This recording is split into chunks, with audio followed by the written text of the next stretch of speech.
You passed a bill called the Fill Every Pothole Act. I mean, voters should expect you to fill every pothole. I mean, so should voters measure the success of this bill on how much you reduce inflation in the next couple of years? Let me ask you, it's called the Inflation Reduction Act, but the Congressional Budget Act Office, which is nonpartisan, said that there would be a negligible impact on inflation this year and barely impact inflation at all next year. I mean, isn't it almost Orwellian? How can you call it Inflation Reduction Act when the nonpartisan experts say it's not going to? So I appreciate that. I appreciate the question. We've actually addressed this, the CBO. It was the top line number. There's more in there that shows that it will have the money from. Remember how we're doing this too. It's making sure that billionaires in corporate America are paying their fair share, making sure that the tax code is a little bit more fair. And so when you do that, when you put it in its totality, you will see that it will bring. Jean-Pierre doesn't know what she's talking about. So the Biden administration causes inflation and responds to inflation with the Inflation Reduction Act of spending $750 billion, hiring 87,000 new IRS agents to get money from, guess who?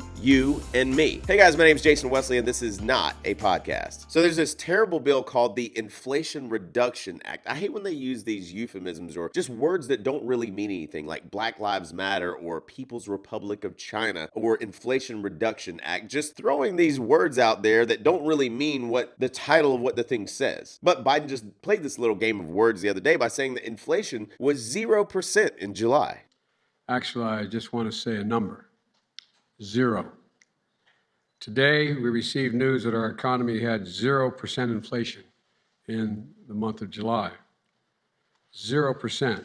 The problem that it wasn't 0. He has every right to say that it hasn't gotten worse this month over last month. But to say that the inflation rate is 0 is the height of hypocrisy, and a president has a responsibility to tell the American people the truth. Is it a success that after month after month after month after month of inflation getting worse, it didn't get worse this month? That's acceptable. But to claim that the inflation rate is 0, to claim that we're not in a recession, is simply wrong. Let's get to the latest news. The Consumer Price Index is out now, and it shows inflation rates slowed down last month. The CPI is up by 8.5% from a year ago, easing slightly from the 9.1% seen year over year in June. It was 8.5%. So Biden told a flat out lie, and maybe he just didn't understand it, or maybe he's so used to inflation rising every single month during his administration that he just used a little play on words to say it didn't grow 8%. Here's the far left leaning PBS. U.S. inflation at 8.5% slips from 40-year high. Consumer prices jumped 8.5% in July compared with a year earlier. The government said Wednesday, down from a 9.1% year-over-year jump in June. On a monthly basis, prices were unchanged from June to July, the smallest such rise more than 2 years. Kevin O'Leary, that many of you guys know from Shark Tank, is an investor and venture capitalist. He said this. Let's start with the fact that it's a very partisan bill. There's no agreement on any of these policies. We know that with certainty by looking at the vote. Number two,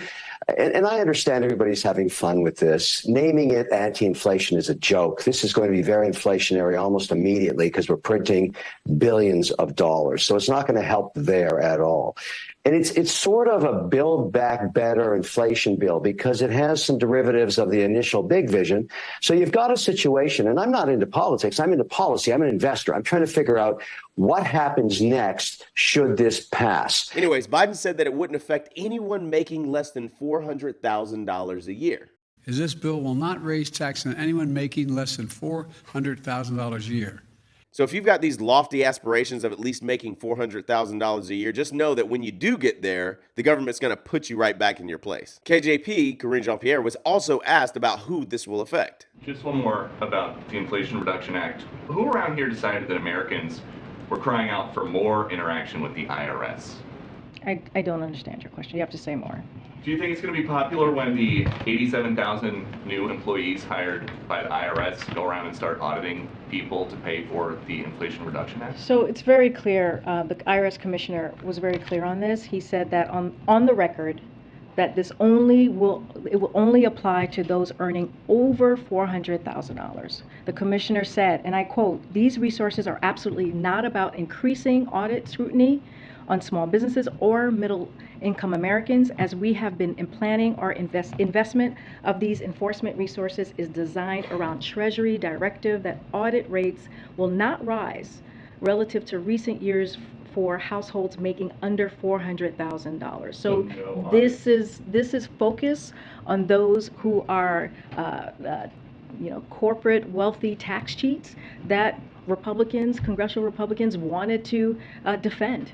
That's who they wanted to defend. They wanted to defend those corporate tax cheats. This is not about that. This is not about folks who make less than $400,000. So no new audits on anybody making under $400,000 No. a year. Very clear. No. She has zero clue how this bill works. You can even tell that she's reading. She was on CNN and was asked about this and said, let's get the bill passed and then we can see the mechanics of how it's going to work. Well, let's get this bill passed, and then we'll see how the mechanics and all of that's going to work through. What? It's like this entire administration is just spitballing. Wall Street Journal. The middle class won't escape the new IRS audit wave. A CBO analysis belies a White House claim about new funding for federal tax collectors. The CBO made the point in an August 12th letter to Senator Mike Crapo, who had sought to bind Democrats to their promise to limit audits to high earners. If the IRS expansion plan is not about folks who make less than $400,000 a year, as White House Press Secretary Karine Jean-Pierre claimed, why not make it clear in the bill? Mr. Crapo proposed an amendment to ensure new audits would exclude taxpayers earning less than $400,000, but Democrats voted it down 51-50. Representative Steve Scalise, you remember him, right? He was the Republican representative that was shot and almost killed by a Bernie Sanders supporter at a congressional baseball game. Capitol Hill police and Alexandria officers engaged a lone gunman, 66-year-old James Hutchinson, targeting Republican members of Congress who were practicing for a charity baseball game. Among the first to be hit, Republican whip Steve Scalise. He's drug himself from the dirt infield to the grass outfield. Now, he's not to be confused with Supreme Court Justice Brett Kavanaugh, who had a leftist from California go to his home with weapons and ropes in an attempt to murder him when the White House encouraged the doxing of Supreme Court justices. The man who allegedly planned to kill Supreme Court Justice Brett Kavanaugh has been charged with attempted murder. Authorities arrested the 26-year-old suspect near Kavanaugh's home in Maryland yesterday. And no, he's not the GOP candidate running for governor of New York that was attacked on stage a few weeks ago. This morning, Republican candidate for governor of New York, Congressman Lee Zeldin, is safe after being attacked during a campaign event last night. Zeldin's campaign says a man climbed on stage and attempted to stab him. Representative Steve Scalise was speaking on Capitol Hill talking about an amendment in the bill that would guarantee that people making under $400,000 a year wouldn't be audited, and wouldn't you know it, every single Democrat voted it down, as previously mentioned in the Wall Street Journal piece. And then let's talk about these 87,000 IRS agents. You think of just about any NFL stadium in America filled completely with new IRS agents. That's right, more than doubling the size of the IRS to go after lower income people. And they love saying on the other side, don't worry, it's not going to touch them. There's only one problem. It doesn't stand up to the facts. There was an amendment in the Senate, right here, very simple, one-page amendment to protect people making under $400,000 from new audits by the IRS. This amendment was voted down on a party line vote because they want that army of 87,000 IRS agents going after lower income people. And in fact, the smoking gun came out this morning. They don't have a full CBO report on this bill. You heard the old adage, you got to pass the bill to find out what's in it. That's what they're doing today. That's why they're rushing this bill through today. It doesn't even have a review from the Congressional Budget Office. But just a few hours ago, we got this. And it was a confirmation that the IRS agents will be getting about $20 billion in new taxes from people making less than $400,000. That's right, the CBO just confirmed it a few hours ago. So President Biden, who made that promise multiple times, if you make under $400,000, don't worry, your taxes don't go up. This bill breaks President Biden's promise. It's confirmed by the CBO, and there was an amendment to stop it from happening, and every Democrat voted against it. They wouldn't allow us to bring that amendment here on the floor because they're ramming it through because they don't want people to know what's inside of this bill.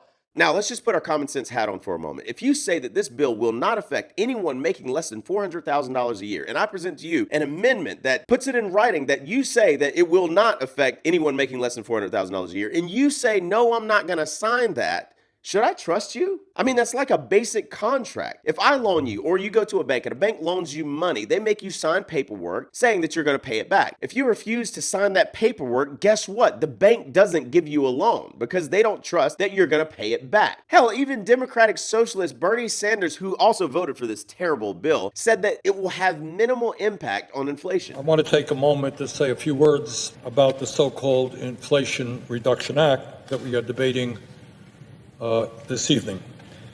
And I say so-called, by the way, because according to the CBO and other economic organizations who have studied this bill, it will in fact have a minimal impact on inflation.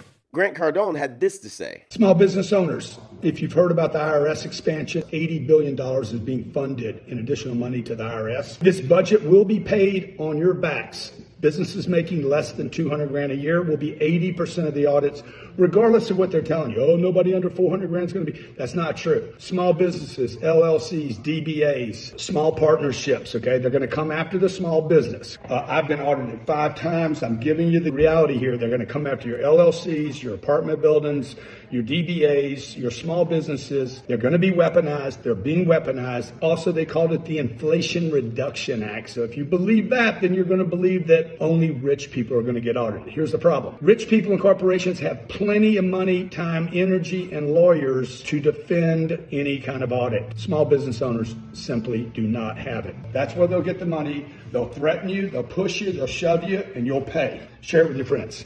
So just imagine that these 87,000 IRS agents have to collect enough money just to cover their salary, and the average salary is approximately $55,000 a year. This football field full of agents would need to collect $4.785 billion a year just to cover payroll. And if you think that this won't affect you because you make less than $400,000 a year, you're delusional. And what they're setting up is 87,000 new agents that will be added to an entity, the IRS, that has yet to be audited. And the next president that wants to shrink the size of government, that'll have to fire all these people, they're going to be attacked like Ronald Reagan was when he fired 11,345 air traffic controllers that went on strike in 1981. This morning at 7 a.m., the union representing those who man America's air traffic control facilities called a strike. This was the culmination of 7 months of negotiations between the Federal Aviation Administration and the union. At one point in these negotiations, agreement was reached and signed by both sides, granting a $40 million increase in salaries and benefits. This is twice what other government employees can expect. It was granted in recognition of the difficulties inherent in the work these people perform. Now, however, the union demands are 17 times what had been agreed to, $681 million. This would impose a tax burden on their fellow citizens which is unacceptable. I would like to thank the supervisors and controllers who are on the job today helping to get the nation's air system operating safely. Let me read the solemn oath taken by each of these employees, the sworn affidavit when they accepted their jobs. I am not participating in any strike against the government of the United States or any agency thereof, and I will not so participate while an employee of the government of the United States or any agency thereof. It is for this reason that I must tell those who fail to report for duty this morning they are in violation of the law, and if they do not report for work within 48 hours, they have forfeited their jobs and will be terminated. Now, there's only 2, maybe 3 people on the top of my head that I can think of that would be willing to shrink the size of government and fire those 87,000 IRS agents. I'll let you guess who they are, but a couple of them might be on the same ticket next election. Will you be my